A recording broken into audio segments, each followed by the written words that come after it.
नमस्कार, आप देख रहे हैं विकासनामा न्यूज। आपके साथ मैं हूं राशि। आइए खबरों की शुरुआत करेंगे। ग्वालियर से खबर, जहां मध्य प्रदेश की सियासत में सिख दंगों की गूंज। दिल्ली गुरुद्वारा कमेटी के पूर्व अध्यक्ष और बीजेपी के राष्ट्रीय सचिव मनजिंदर सिंह सिरसा का राहुल गांधी, प्रियंका गांधी, कमलनाथ पर बड़ा जुबानी हमला। कमलनाथ को बताया सिख दंगों का आरोपी। मनजिंदर सिंह सिरसा का आरोप, कमलनाथ के कपड़े सिख दंगों में पूरी तरीके से खून में रंगे हुए हैं। खून का बदला खून से कमलनाथ जेल जाएंगे। सज्जन कुमार जेल गया, खूनी सज्जन कुमार है। ये खुद को निर्दोष बताता था। कमलनाथ का 1 इंच भी नहीं बचा जिसमें खून के दाग ना लगे हो। कांग्रेस से खूनी कमलनाथ का साथ दे रही है। मैं मध्य प्रदेश के लोगों से अपील करना चाहूंगा, कांग्रेस ऐसे नफरत पालने वाले लोगों को ला रही है, कमलनाथ को सजा दिलाएंगे। कमलनाथ के दाग नहीं लगे, उसके सारे कपड़े खून से भीगे हुए हैं और सबों के खून से भीगे हुए हैं। अगर आपको न्यायपालिका पे विश्वास है तो मुझे भी है, पर मैं आपको थोड़ा सा याद करना चाहता हूँ आपकी याददाश्त के लिए। तुम्हारे तरह के पत्रकार हमसे यह भी सवाल पूछा करते थे कि सज्जन कुमार के ऊपर तो कोई दाग ही नहीं है और आजकल वो जेल में है।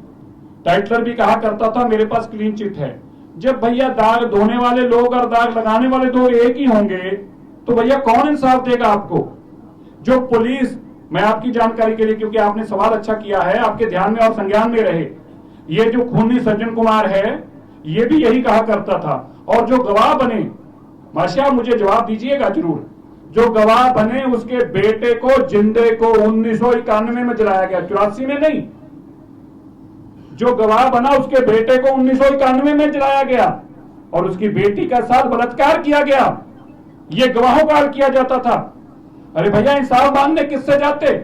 इंसाफ देने वाला प्रधानमंत्री मंच पे खड़ा होकर कह रहा था तुम्हें मारा जाएगा।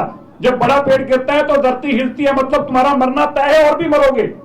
तो भैया किससे कहते? अब मुझे बता दीजिए, कमलनाथ का कोई 1 इंच भी बता है जिसपे खून के दाग ना हो? खूनी लोगों को साथ देने वाले लोग आज सत्ता मांग रहे हैं। मैं तो मध्य प्रदेश के लोगों से आग्रह करना चाहता हूं, आप अपने बच्चों के अंदर कैसी नफरत पालने वाले लोगों को लेके आए हैं। कल्पना करके देखिए, ऐसी नफरत पालने वाले लोगों को कांग्रेस आज आगे ला रही है। मुझे लगता है कि आपको आपके सवाल का जवाब जरूर मिल गया होगा। कमलनाथ से माफी मांगे वो। मैं क्यों बात करूंगा? सजा लगाएंगे, काहे की माफी?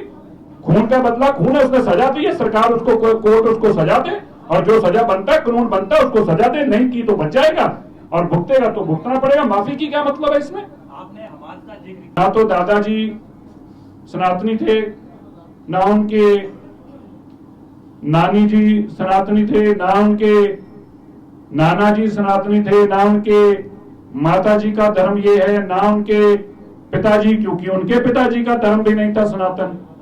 तो ना ही मैं पहली बार देश में किसी इंसान को देख रहा हूं जिसने सत्ता हासिल करने के लिए ऐसा मुखौटा पहना है, बहरूपिये के रूप में अपना धर्म बदल लिया, अपनी जात बदल ली, अपना कर्म बदल लिया, अब पार्टी का नाम भी बदलने को तैयार बैठे हैं क्योंकि सत्ता हासिल करनी है। इसलिए ये सब कुछ बदलने से भी आपके पाप नहीं धुल सकते।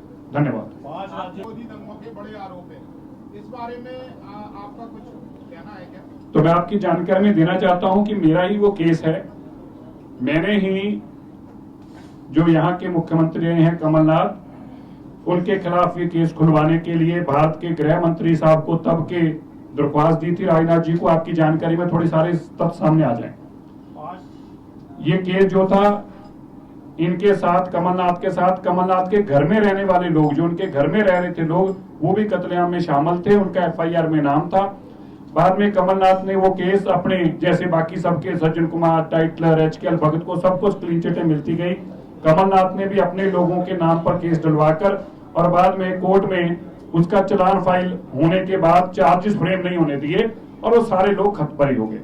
उसके बाद हमने अपने गुरुद्वारा रकाबगंज साहब, जहां पे आगजनी की गई थी, 2 बेगुना लोगों को मारा गया था, ये गुरुद्वारा रकाबगंज साहब है जहां गुरु तेग बहादुर जी का शरीर का संस्कार हुआ था। पवित्र गुरुद्वारा, ऐतिहासिक गुरुद्वारा है।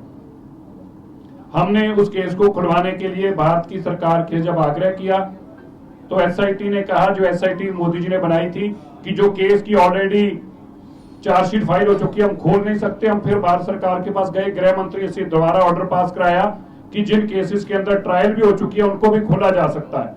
उसके चलते वो केस खुला। अखबारों में CBI ने इश्तिहार दिए कि जो इस FIR में लोग गवाह हैं वो सामने आए।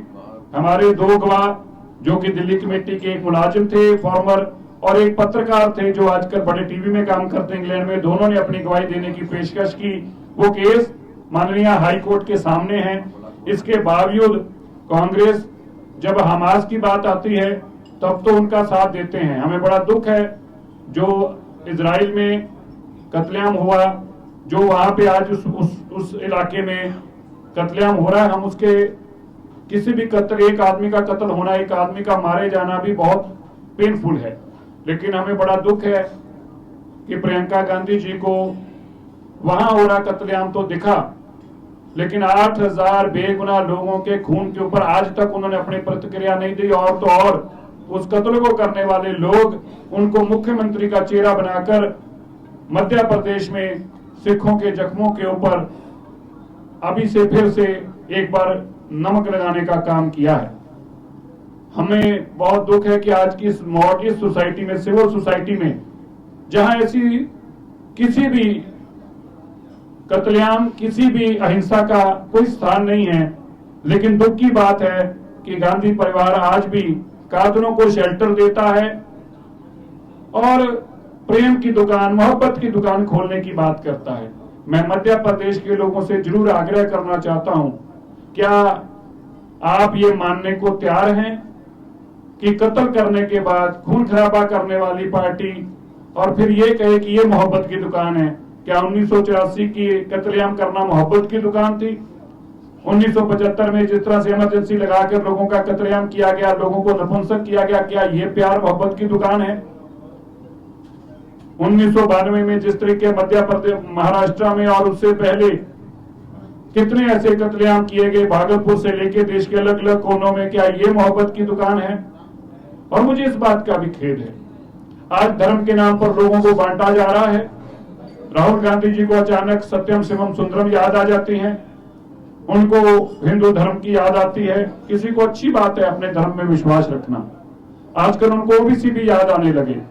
मुझे लगता है कि अगर सबसे पहले किसी चीज का डेटा इकट्ठा होना चाहिए तो गांधी परिवार का इकट्ठा होना चाहिए कि उनकी है क्या, वो कौन से परिवार से हैं। वो कभी तो कहते हैं हमारी संस्कृति हिंदू से है, कभी वो कहते मेरा कोई धर्म ही नहीं है,